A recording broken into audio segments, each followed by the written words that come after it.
Sejam muito bem-vindos a mais um Decision Conecta Podcast. Hoje nós estamos aqui com Rafael Correia, isso, Rafael? Então, gente, o Rafa, a gente se conheceu, ele trabalha para a FGV em Brasília, né? Tem uns projetos lá, né, Rafa? Então, eu queria começar perguntando, cara, um pouquinho da tua história, velho. Tua história como pessoa física, né? Queria que tu me contasse aqui como que tu foi parar em ciências comportamentais, né, fundação. Me conta um pouquinho aí da tua vida, cara. Ok. Primeiro, obrigado, Daniel, pelo convite. Prazer te ver novamente, né? Já tivemos conversas antes? Algumas. E a primeira pergunta, então, eu sou formado em psicologia. Então, eu fiz psicologia há alguns anos atrás. E sempre gostei de trabalhar, de olhar para hábitos de pessoas, como elas pensam, como elas se comportam. Isso foi o início da minha carreira. Conectando com Behavioral Science, eu fiz, por 2 anos atrás, terminei meu pós-doc na FGV em Brasília. Tá, me conta um pouquinho antes.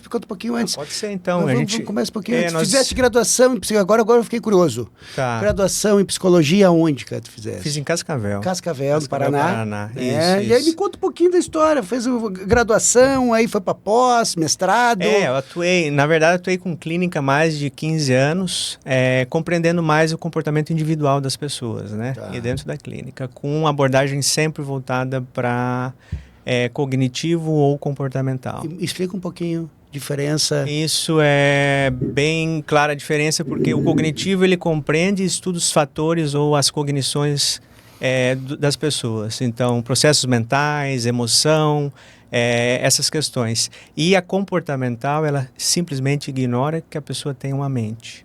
Ela é motivada por estímulos no ambiente. E as duas linkam com o Behavioral Science no futuro. Mas são ciências distintas do comportamento. E tu tem falando sobre comportamental e cognitiva, tu tem alguns pessoas para a gente ter uma ideia de que linha eles seguiram, tipo assim, sei lá, Freud, Lacan, Jung. Na clínica, baseado na clínica, um dos exponenciais é Aaron Beck, na cognitivo comportamental, um dos principais teóricos. Tá. Mas os estudos voltados para depressão e abordagem clínica. Uhum. E na comportamental nós temos um expoente famosíssimo que é o Skinner. Esse que era conhecido pelos ratos e os experimentos com animais. Esse é o exponencial da psicologia comportamental. Tá, entendido. E aí tu passaste, então, 15 anos trabalhando como clínico, no caso?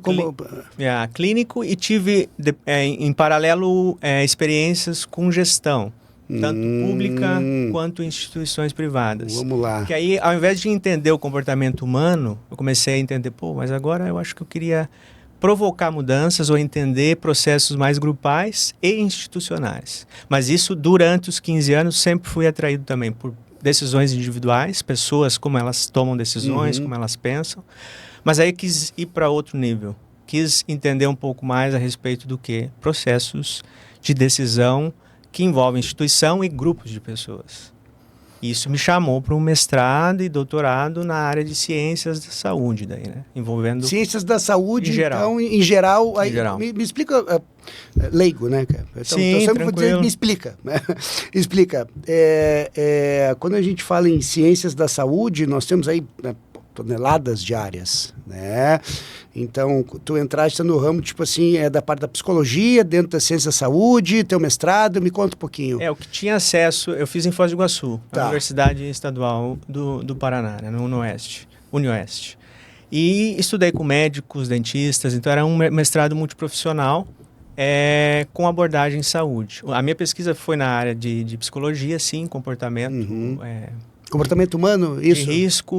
De risco e potenciais, mas em adolescentes. O que seria comportamento de risco? Tu diz o uso de substâncias abusivas, sexo sem proteção e comportamentos pró-sociais, ou seriam as soft skills. Então, a gente trabalhou os dois âmbitos em adolescentes em região de fronteira. Como a fronteira de Foz do Iguaçu que envolve ali uma fronteira trinacional. Como isso poderia influenciar em comportamentos tanto de risco quanto de potenciais soft skills para lidar com situações de risco. Deve ser punk, né? Lidar com isso, né, velho?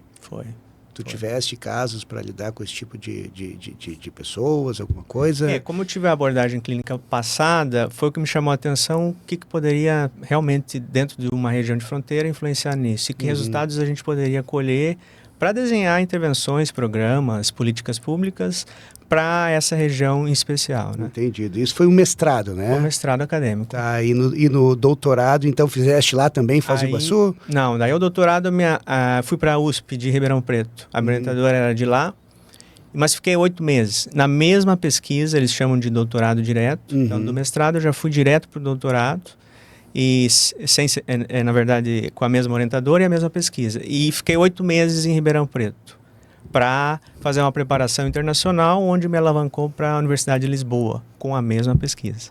Tá brincando? Então, foi uma coleta gigante de dados, e aí o que não se pode fechar uma análise no meio acadêmico, no mestrado, você consegue justificar, a partir do desenho do estudo, a entrada em outro mestrado ou outro doutorado, na outra etapa de estudo, com a mesma pesquisa. Tá, que aí no doutorado tu faz uma tese, né? Tu a dissertação, né? Tu contar, achar um resultado, mas depois tu acaba, digamos, comprovando aquilo que tu já comprovou com uma tese. Tu aprofunda, né? Tu aprofunda. Aprofunda. E aí, como em Portugal tinha um expoente, uma pesquisadora expoente que estudava o mesmo tema, a gente conseguiu uma cotutela. Então, por exemplo, em meios acadêmicos, você faz uma assinatura, uma minuta, assina, você consegue um doutorado em 2 continentes, ou em Brasil e Portugal, com a mesma defesa. Tu moraste, no caso, em Portugal? Por 3 anos. Aí eu terminei lá o doutorado.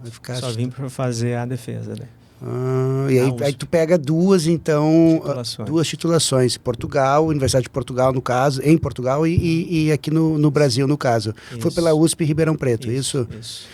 E aí, então, isso já estava, então, no doutorado. E aí, vamos chegar. Como é que chegamos, então, na tomada de decisão? Vamos lá, então. Não, eu pulei algumas etapas e fui direto na última. Eu voltei para Cascavel e comecei a lecionar em disciplinas, na mesma faculdade onde eu me formei. Comecei a lecionar disciplinas no curso de psicologia, mas queria me envolver, como eu te falei, em outros processos diferenciados. Queria um pouquinho, além. Experienciar alguma coisa, o que me trouxe também para cá, para Florianópolis. Mas aí fui para Brasília. Brasília abriu um laboratório experiencial de políticas públicas. Brasília, cidade de Brasília mesmo. Cidade de Brasília. Estava em Cascavel, aí vi essa vaga para pós-doc daí. Que é o quê? Concluiu, não é uma titulação, é uma preparação para a docência, para a pessoa já começar a ser docente em universidade pública ou privada. É uma preparação para a docência. E aí, quando eu cheguei nesse laboratório experimental de políticas públicas, o meu orientador, ele estudava ciências comportamentais, ele é um economista. E aí começou a introduzir o conceito de ciências comportamentais, me chamou para ser monitor numa disciplina, no mestrado, lá em Brasília. Começamos a desenhar algumas pesquisas para escrever artigos científicos.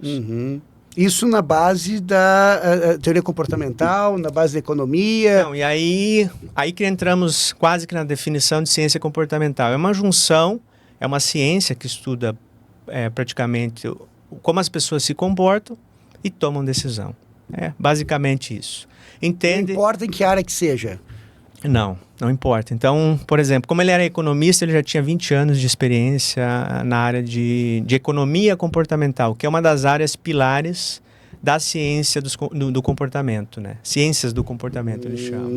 Então, a ciência comportamental, ela é envolvida por economia comportamental, que foi uma ciência provinda da economia clássica, mas evoluiu a partir disso. A psicologia cognitiva, que é do ramo da psicologia, e ciências sociais exatas. Aí envolve um arcabouço de disciplinas como marketing, como administração, direito. O que são ciências sociais que são aplicadas, entram no arranjo da compreensão das ciências do comportamento.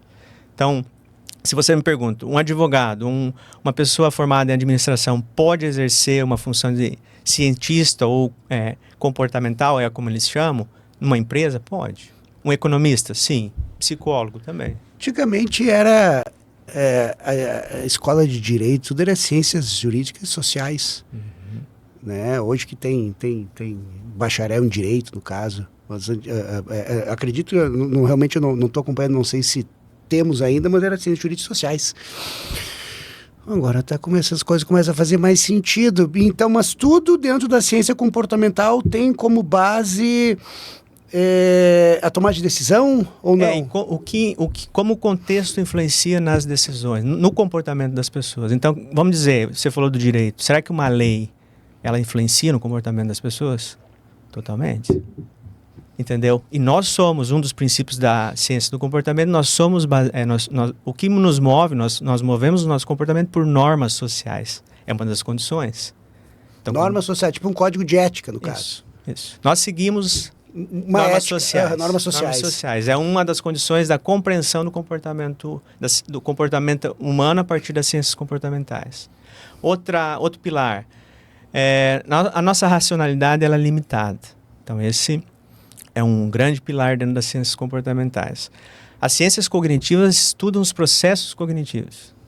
Memória, atenção, percepção e raciocínio.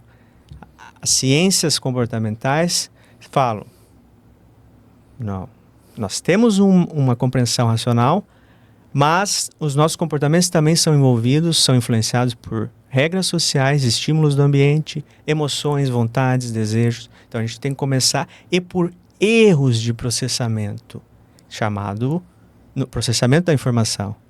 Erros de processamento chamado heurísticas ou vieses, que é um dos pontos onde entra todo o arcabouço teórico e prático das ciências comportamentais. E quando a gente fala em heurística, né, a gente está comentando o famoso na prática, é isso? Né? E os vieses comportamentais seriam... São erros consistentes. Erros consistentes. Uma heurística normalmente pode se tornar um viés no futuro. Porque heurística é um escape. É o que eu uso para um shortcut. É quando eu uso alguma coisa para tomar um caminho mais curto. Tomar uma decisão mais rápida. E tu te baseia em heurísticas. Que seria o quê? Se, então, uma condição, se acontecer alguma coisa, então eu faço aquilo. É o famoso, tipo assim, se eu pisar numa casca de banana, eu vou escorregar. Então, heuristicamente, já foi comprovado, porque quase todo mundo que pisa numa casca de banana... Então, seria... E aí o viés... Ele já é um erro consistente. Então, na verdade, essa ciência... vamos lá, né? Eu estou tentando montar alguma coisa aqui para tu me ajudares. Então, é aquela história, tu pega já uma pessoa de uma certa idade que faz as coisas da mesma maneira há 50 anos, ela já tem um viés de que se acontecer aquilo, ela continuará fazendo aquilo. Isso mesmo. Então, cabe a gente aprender a mudar isto? Não? Como que funcionaria? Isso é uma das grandes dificuldades dentro da ciência comportamental. Empresas tradicionais se baseiam em economia tradicional. Modelo lógico, análise de dados, o ser humano ele é racional e ele toma decisões corretas, ou deveria. Esse é o problema. E aí a ciência comportamental mostra, mas por que eu quero emagrecer e eu não emagreço? Todo ano é a mesma coisa. Eu quero praticar exercício, muitas pessoas eu digo, né? Não é o seu caso, o meu, mas a gente se cuida e pratica exercício. Mas muitas pessoas pensam em algo, mas não fazem.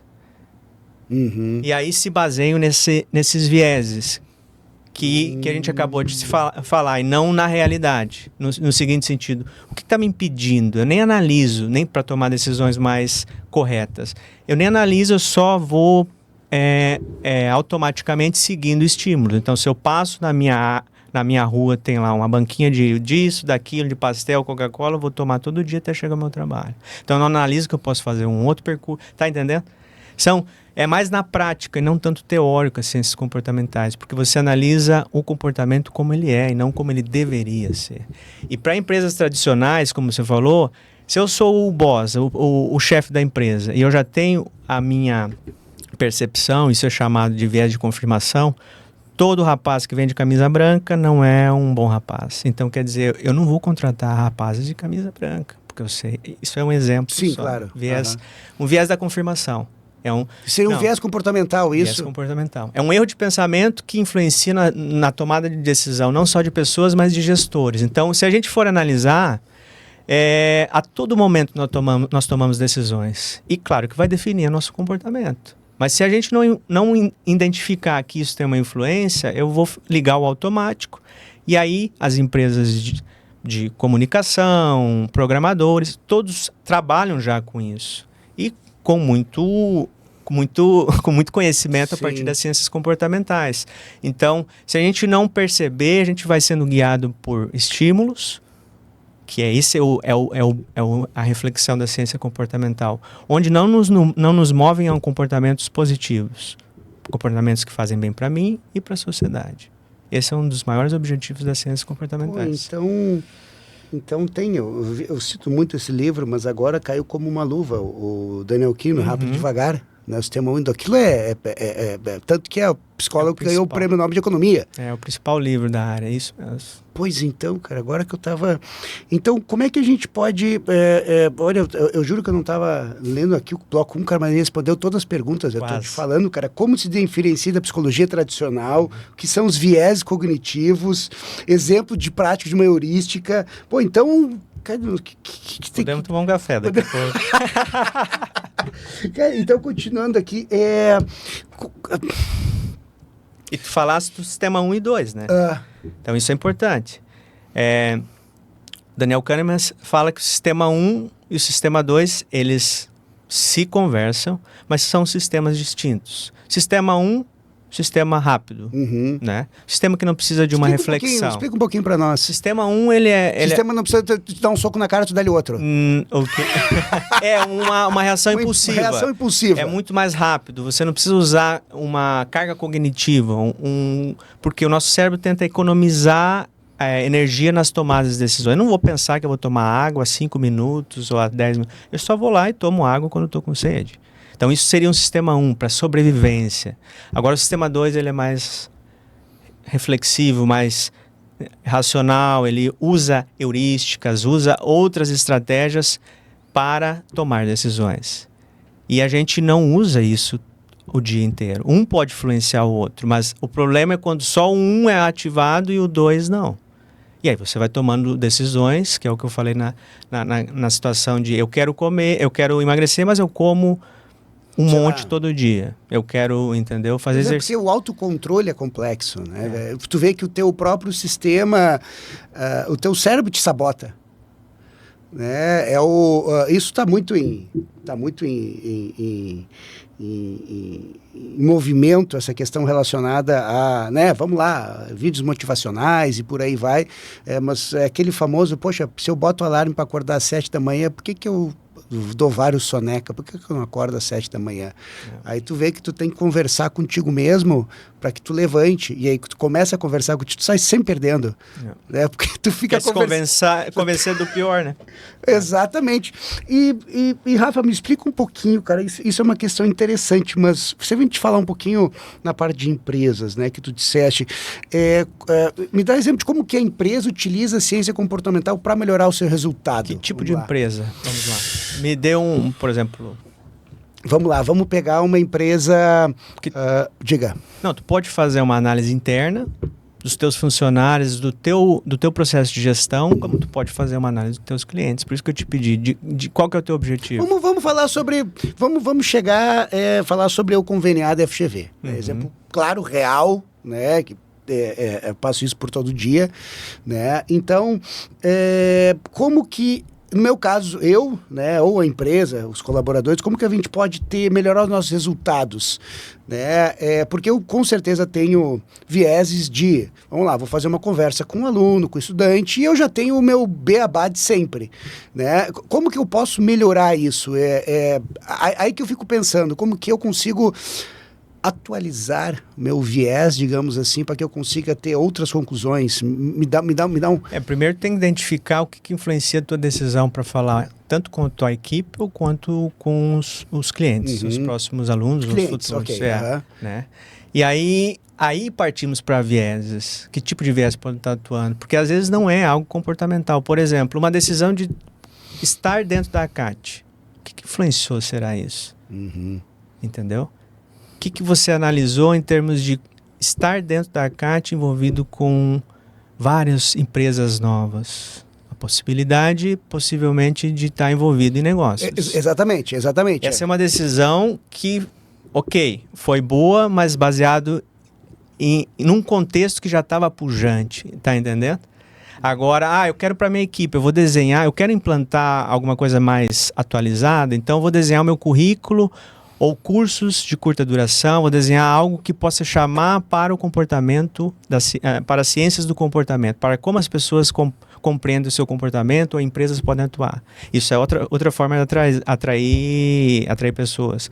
Com clientes, feedbacks momentâneos. Eu acho que vocês já fazem isso. Por exemplo, dar o feedback rápido para a pessoa que clica lá, que é o quê?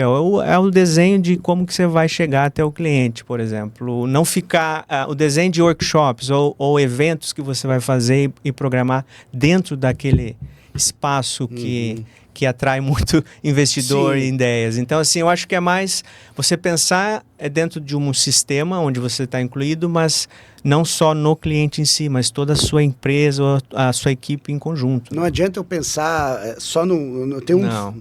Você pode, tem abordagens antigas da ciência do comportamento que eram o seguinte: eu escolhi um comportamento, o que dificulta esse comportamento de ocorrer e o que facilita. E aí você vai identificando os vieses e atuando. Mas atualmente a ciência do comportamento evoluíram para uma relação sistemática, eu falo de sistema. Eu estou dentro de um espaço, o que eu posso fazer aqui? É algo mais prático, estratégico, mas não somente envolvendo questões racionais.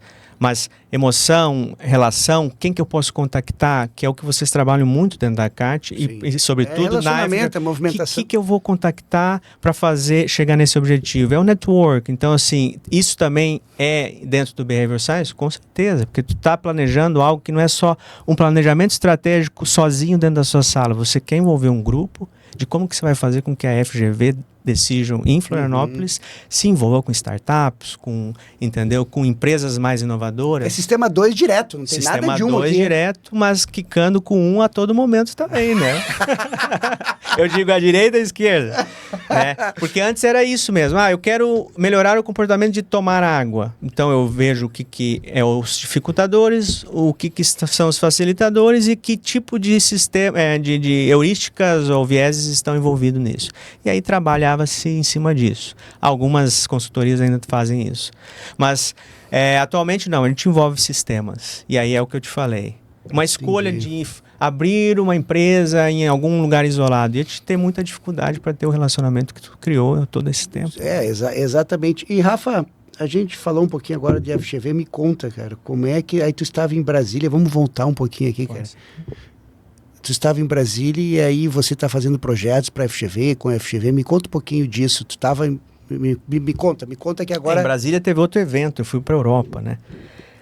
Tu foi para Portugal? Não. Dentro de Brasília, no pós-doc, lá foram, na verdade, escritas acadêmicas, artigos científicos, publicações na área de ciências comportamentais, mas no meio do pós-doc eu fui para a Alemanha, né?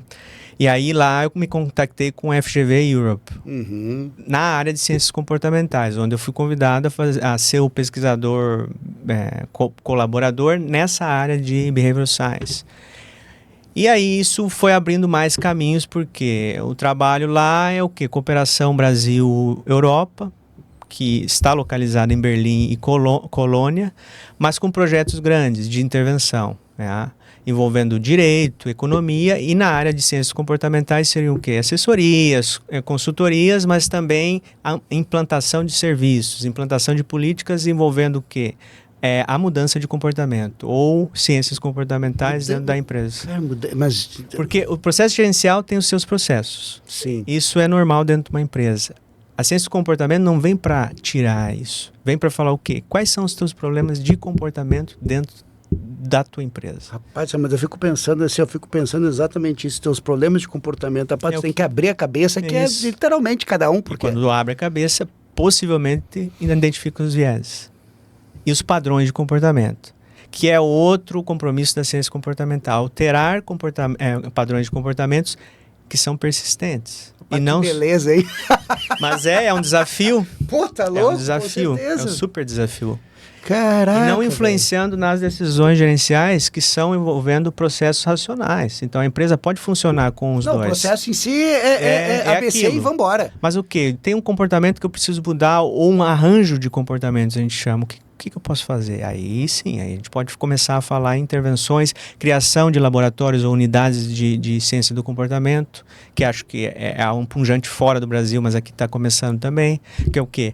Funcionários que se interessam pelo tema vão dedicando tempo e leitura e olhar uma lente das ciências do comportamento para influenciar no dia a dia da empresa. De que forma? N formas, como eu te falei, com o cliente, com a equipe, com a divulgação, a forma de divulgação, como você trabalha a arquitetura de escolha, é outro princípio da ciência do comportamento. Como eu organizo isso? Tem muita informação nesse website. Vamos diminuir um pouco essa poluição visual.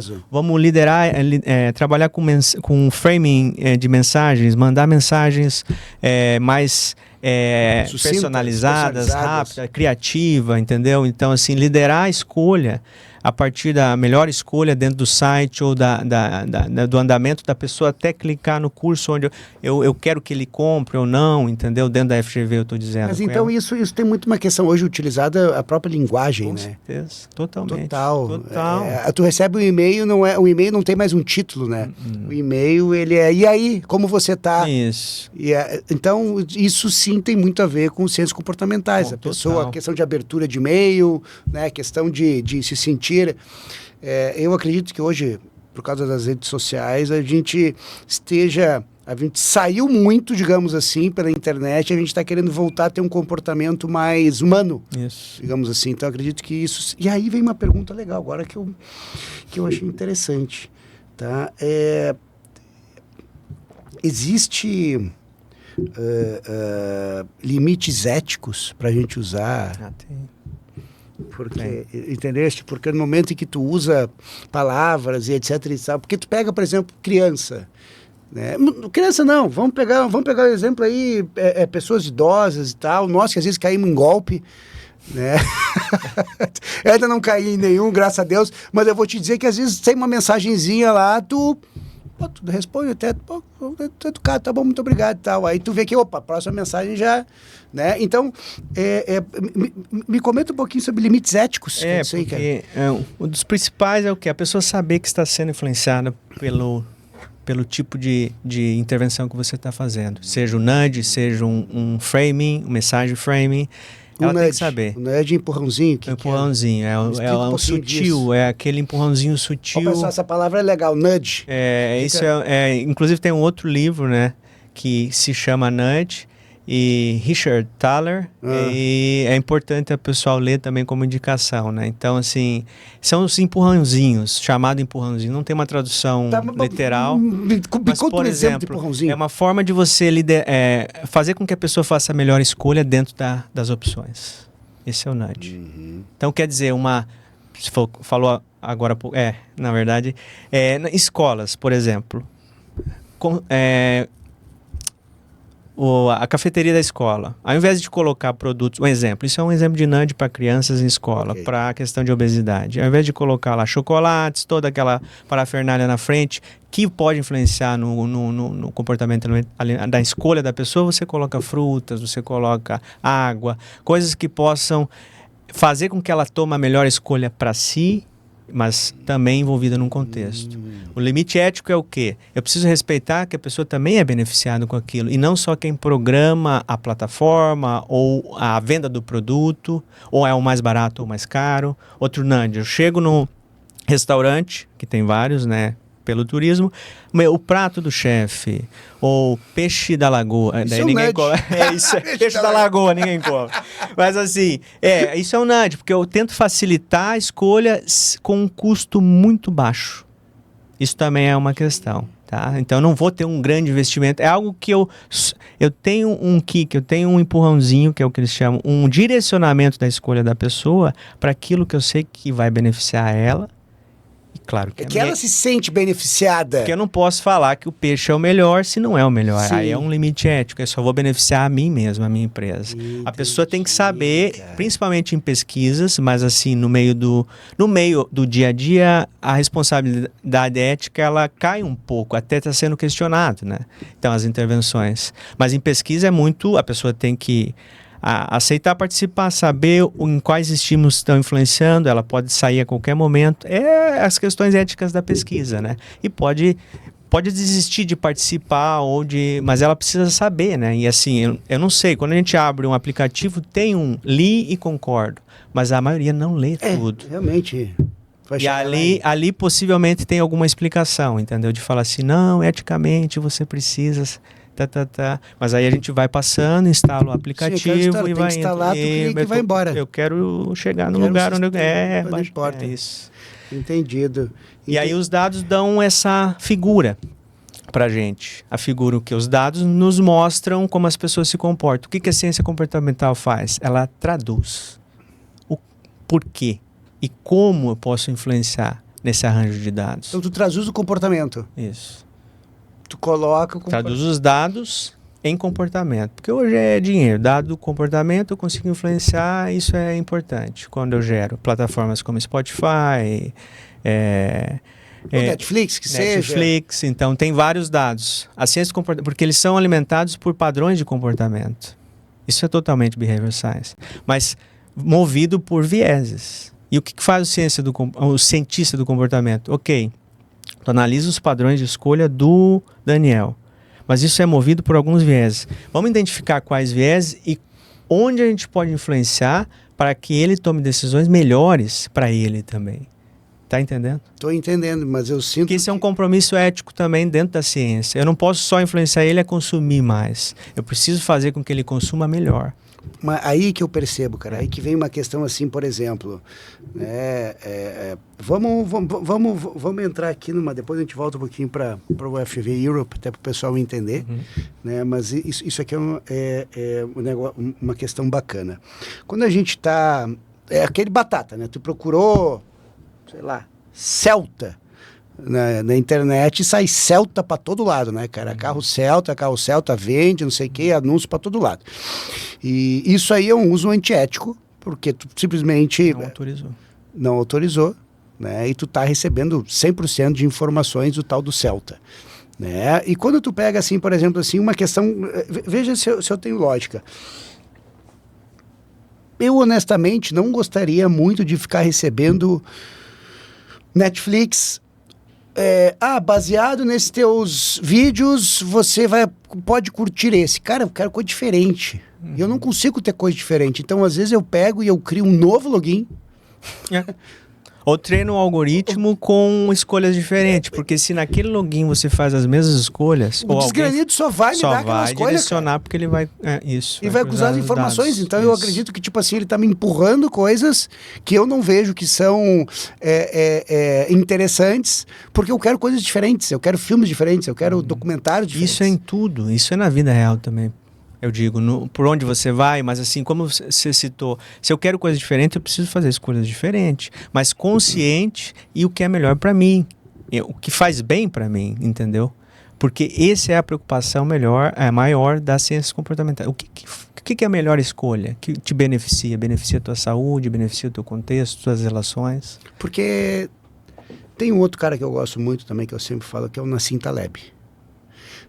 Cisne Negro, As Simetrias do Cotidiano, né? A Cama de Procusto também tem umas ideias e todos eles, o Jordan Peterson também, outro cara que eu vivo, eles são pessoas que para mim são interessantes porque eles fogem daquela normalidade, né? Porque o que eu percebo hoje é que, cara, eu quero informação e conhecimento diferente daquele que já tem hoje. Eu quero receber algo, um ensino, uma educação, conhecimento que não seja o padrão. Porque aquele conhecimento padrão eu já sei. Então, eu pego esses autores porque eles dizem o seguinte, vamos lá, né? Tu vai fazer uma terapia. sem falar em psicanálise, psicologia e tal. Cara, parece que tudo tem um padrão, velho.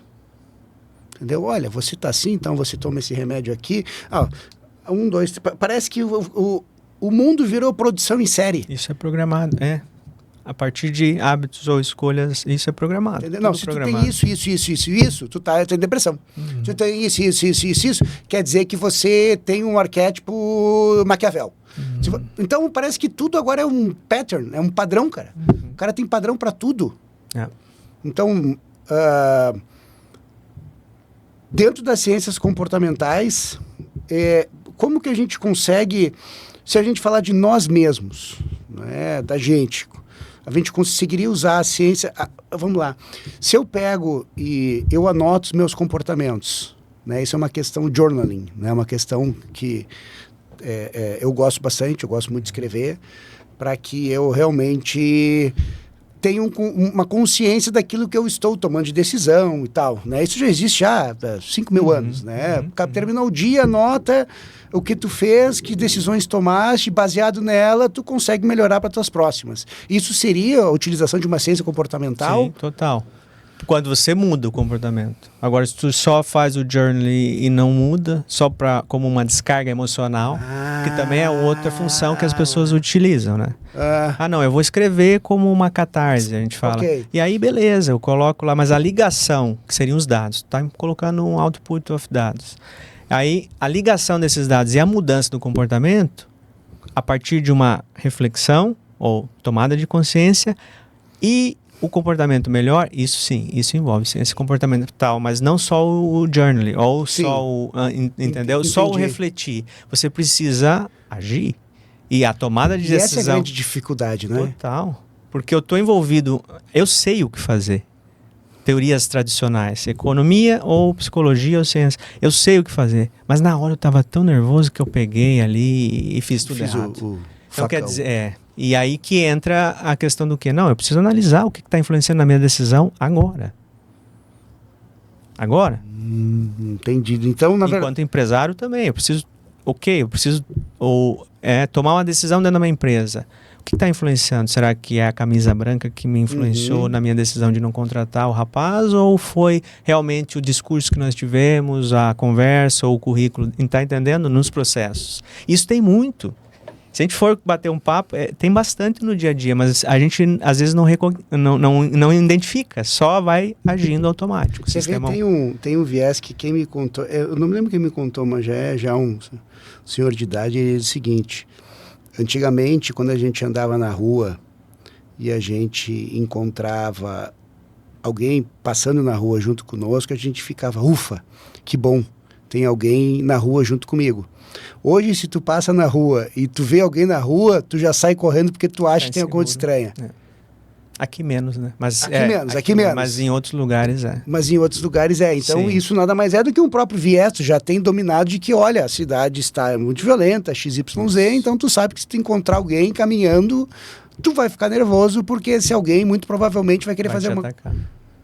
Esse seria um viés cognitivo, então? Um viés comportamental? Viés do presente, a gente fala, porque você está sendo influenciado por informações do ambiente presente, aí você automaticamente toma decisão a partir de uma informação que um colega te falou, que uma reportagem do jornal, aí tu fala, não, opa, eu não experienciei nunca isso aí, mas eu vou sair fora porque pode ser que aconteça. Então isso tem uma... Não, tem algo aqui. Isso tem uma questão bacana do seguinte, hoje mesmo eu estava ouvindo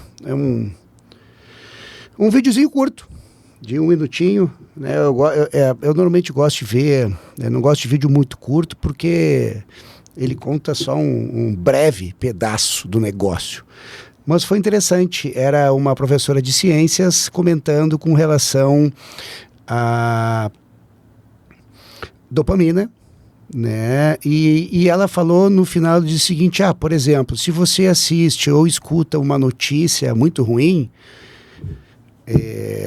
tu dispara, né, no teu corpo uma determinada química, o qual vai pela corrente sanguínea pelas células e cada parte do teu corpo age de acordo com, né, da sua maneira. E ela comentou que se tu vê uma notícia muito triste, a tua imunidade baixa por cerca de 4, 5 horas. Né? Vamos dizer o que ela falou, 5 horas. Mas, então, veja que isso seria uma questão de ciências comportamentais, porque no momento em que tu vê notícia, escuta uma notícia muito triste, pô, tua imunidade baixa, velho. Tua imunidade baixa, tu ativa sentimentos como medo, insegurança, ansiedade. Isso é muito mais fácil para, no meio dos programas, lançar uma propaganda e aí tu ativa o sistema de sobrevivência, que é o sistema 1. Porque tu tá com medo, você tá inseguro, você tá ansioso, porque você viu uma notícia dramática. Sim. E aí é mais fácil de você fazer a compra de forma mais compulsiva. Entendeu? E aí é um mecanismo programado. O que a ciência comportamental não atua em prol disso, mas ela tenta refletir. Não, vamos vincular mensagens um pouco mais legais, um pouco mais inteligentes, para fazer com que as pessoas realmente façam as suas escolhas de uma forma positiva. Entendeu? Baseado nas suas escolhas mesmo, não de simplesmente serem influenciadas, terem o nudge, o empurrãozinho. Ou o aumento do consumo. Tá, isso vai beneficiar a empresa, sim, mas eu quero ter algo diferente, eu quero ter outro impacto nesse mundo. Então, quer dizer, quando o produto ou o serviço ele se iguala ao comportamento, aí eu posso investir em ciências comportamentais na minha empresa. A importância para mim enquanto gestor, quanto o meu produto, meu serviço, ele é bom, mas eu quero também atuar em comportamentos humanos, eu quero influenciar nisso.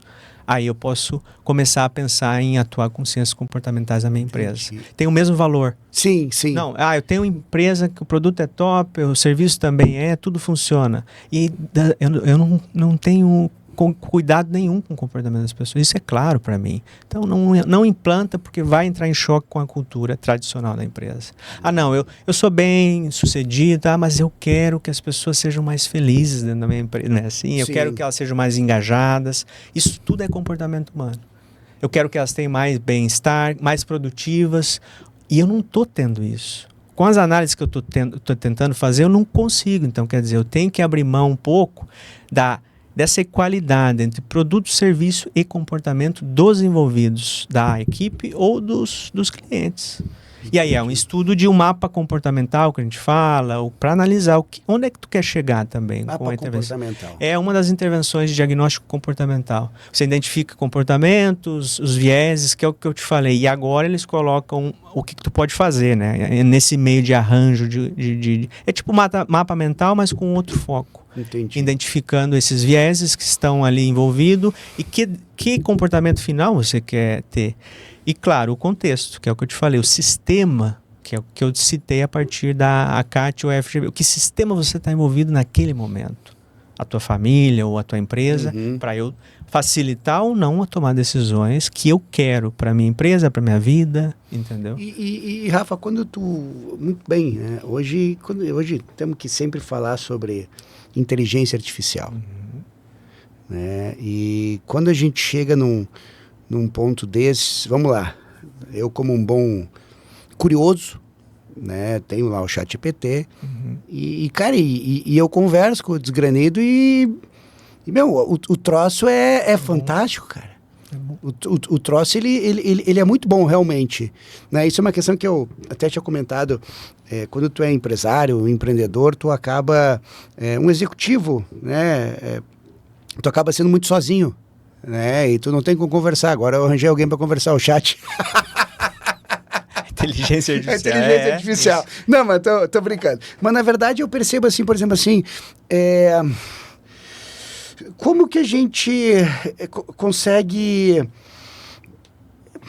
lidar com inteligência artificial, ciências comportamentais, essa questão toda da inovação em si, cara? Qual seria o papel da ciência comportamental dentro de uma inteligência artificial, por exemplo? Ela entra nos dados, que é alimentada por dados, a inteligência artificial. A gente entra na compreensão dos dados, Bem antes, cara. Bem antes? Não, bem depois, quer dizer, bem... A gente entra nessa compreensão dos dados, que é o quê? Ok, tu vai alimentando todo dia, isso não tem problema, tu vai trocando informações, a questão é o quê? Confirmar as informações com outro tipo de plataforma ou pessoa, se tu é do meio, só que isso não é ciência comportamental em si, mas é uma garantia de que você vai ter uma confirmação. E outra é a questão do quê? Você precisa ver que todas as respostas que você está dando para o algoritmo, ele vai ser treinado a partir do teu padrão de comportamento. E se tu tá procurando algo diferente, você precisa alimentar o algoritmo com algo diferente e analisando o quê? Ok, eu tenho alguns vieses. Se eu estou alimentando as mesmas tendências de pergunta, eu só vou confirmar os vieses que eu já tenho, que também é um viés de confirmação que a gente falou anteriormente. Sim. Entendeu? Dependendo do prime, do que tu vai pondo lá, ele vai dando resposta somente para confirmar aquilo que você pretende chegar. Mas aí você acabou de me falar, não, eu quero algo diferente. Então eu preciso mudar treinar o meu algoritmo com perguntas totalmente diferentes. Tu precisa pensar diferente e dizer, ou literalmente dizer o seguinte... hoje eu vou perguntar como faz um bom churrasco. Você não precisa disso. Não, mas tudo bem, você anima. Pronto, tu já dá uma... Não, e é brincadeira, mas é verdade. Se tu treinar o teu algoritmo somente com informações, palavras-chave, que vão para um caminho... Então a gente pode chegar, eu posso dizer o seguinte, chat, eu quero que você me resuma as nossas conversas e os pontos chaves os quais conversamos. Ele vai me dar o retorno e aí, cara, maneira, tá pensando aqui agora, eu digo, olha, o negócio é o seguinte, vamos começar de novo porque já estamos com muito viés. Outros primes. E cada vez que você vai perguntando coisas diferentes, ele vai dando mais, alimentando com mais informações. Mas a gente quer respostas rápidas, sucintas e que... Ok, eu tenho 10 minutos, 5 minutos para montar. Pam. E aí não vai a fundo. É como uma conversa, Daniel. Não acho que não é errado, mas é como você lidera a conversa a inteligência artificial. Então, na verdade, no final das contas, tudo depende da própria pessoa em querer mudar o seu comportamento. E mudar o seu comportamento é algo que às vezes ninguém quer, porque o ser humano gosta de conforto, né, velho? O próprio cérebro trabalha nisso. O próprio cérebro trabalha. Como tu disseste lá no início, o cérebro gosta de tomar decisão com menos energia gasta. É, porque ele tem que coordenar o resto do corpo também, né? Tá entendendo? Então quer dizer, qual que é a melhor forma de mudar aquele hábito? Isso tem que pensar, e o que está influenciando para eu mudar aquele hábito? Isso é uma pergunta diária, né? Entendeu? O que a gente precisa fazer. Ok, eu quero mudar esse comportamento, essa forma de tomar decisão. Mas aí eu tenho que mudar a pergunta para o chat ou para mim mesmo para poder chegar naquilo, né? Cara, então... Se alguém quiser começar a estudar um pouco sobre ciências comportamentais, tu tem aí alguma dica? Acho que a gente citou os dois principais Skinner? livros. Não. Depois do Skinner. Você falou do... O Rápido Devagar, o Daniel Kahneman. Rápido Devagar, sim. Daniel Kahneman. É o primeiro, eu acho que é o primeiro que não a gente pode... Não é o Goleman, que é de inteligência emocional, Daniel Kahneman. E Richard Thaler, que é Richard o Nudge. Esses são os dois principais livros, são a base das ciências comportamentais. Só isso é aquela base do Rápido Devagar, parte aquelas páginas lá para ler, olha o negócio, não é muito fácil não, cara. Mas assim, tem uma infinidade, e se aproximar de pessoas ou social media que divulgue informações. Isso, o boom das ciências comportamentais, agora tem um monte de sites e informações, artigos científicos, mas assim, aqui tu me pediu o livro, eu acho que os dois são um bom começo. Através deles, tu consegue ter evoluir. Na parte de referência lá, tu consegue ter toneladas, né? E Rafa, uma questão aqui que a gente está falando sobre a FGV Europe, né? Para voltar um pouquinho. O que tu viste lá fora, lá em Berlim, tu comentaste, aqui lá fora está muito mais avançado que aqui. Isso na parte de políticas públicas, isso... Também. Porque qual é o objetivo de tu desenvolver uma ciência comportamental dentro de uma empresa? A mudança de comportamento e de resultados. E isso também no setor público? Sim, total. Porque é o que eu te falei. Se equaliza-se resultados e serviços e produtos com comportamento, eu preciso estar lá ou chamar pelo menos alguns funcionários, alguns colaboradores para poder desenvolver alguma coisa dentro da empresa. Isso já está bem avançado, porque problemas de finanças, vou chamar um economista, uma pessoa envolvido com administração, para tentar ter uma discussão a nível envolvido com ciências comportamentais e não só com o gerenciamento. Entendeu? Tá, e tu percebe então que, cara, ciências comportamentais tá em tudo. Tá. Né? Tá em tudo. E cara, eu acredito que seja uma das poucas armas, digamos assim, que a gente tem para lidar com as situações de hoje em dia, para mudar o nosso comportamento, para mudar aquilo que a gente percebe diariamente. Porque, na verdade, o que acontece? O cara tem um hábito de o quê? O cara acorda, né? Eu, graças a Deus, consigo não fazer isso. Mas é e-mail direto, é WhatsApp direto, é Instagram direto, é LinkedIn direto. E cara, tu fica num giro disso aí que tu não... É o dia inteiro, velho. Tu não para, teu padrão ele é apertar parafuso na internet.